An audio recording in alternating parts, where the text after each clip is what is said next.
Hello বন্ধুরা, কেমন আছো? আশা করি সবাই ভালো আছো। আমরাও খুব ভালো আছি। এই দেখো, আজকে রান্না হবে কচু শাক দিয়ে ইলিশ মাছের মাথা দিয়ে।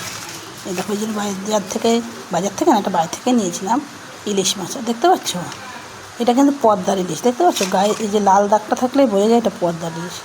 এই পদ্মার ইলিশ হোক আর এমনি ইলিশ, ইলিশ মাছ তো ইলিশই। সেই ইলিশ মাছের মাথা দিয়ে, মাছগুলো খুব বেশি বড় ছিল না, ছোটোই ছিল। এই দেখো, মাছগুলো সুন্দর করে কেটে নিচ্ছে। ইলিশ মাছের মাথা দিয়ে কচু শাক রান্না হবে। দেখো, মাছটা টাটকা ছিল, সেটা রক্ত দেখে বোঝা যাচ্ছে। এদিকে দেখো, মাছ কেটে ধুয়ে নিয়ে আসা হয়ে গেছে। কী করছি বলতো, কচু শাকটাকে বসিয়ে দিয়েছিলাম। বসিয়ে দিয়ে এই রান্না করছি।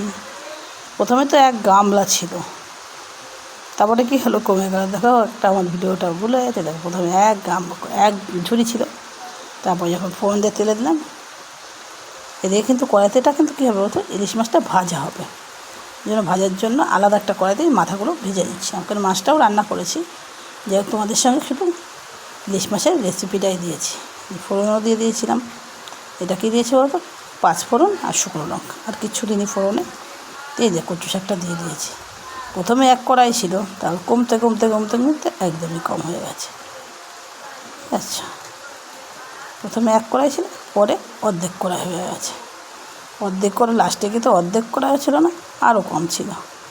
যে ঢাকাতে যখন খুলেছি তখন একদমই কমে। দেখতে পাচ্ছি এক কড়াই কচু শাক একদম একটুখানি হয়ে গেছে। কারা কারা কচু শাক খেতে পছন্দ করো? কচু শাক রান্না করলে কিন্তু একটা কথা খুব মনে পড়ে যায়। তোমাদের পরে কি না বলতে পারবো না, সবারই হয়তো পড়ে। সেটা হলো সেই ছোটো বইটার কথা।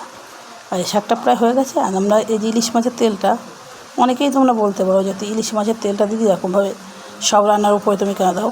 এইভাবে করে যদি তুমি ইলিশ মাছের তেলটা, যদি তুমি যেটা ইলিশ মাছের রেসিপি করবে তার উপরে যদি এইভাবে করে তুমি ছড়িয়ে দাও, এর টেস্টটা কিন্তু আরও সুন্দর হয়। কথা বলতে বলতে কচু শাক রান্না হয়ে গেছে। যারা যারা খাবে চলে এসো। আর ভিডিওটা যদি ভালো লাগে একটা লাইক করে দিও, চ্যানেলটা সাবস্ক্রাইব করে পাশে থেকো।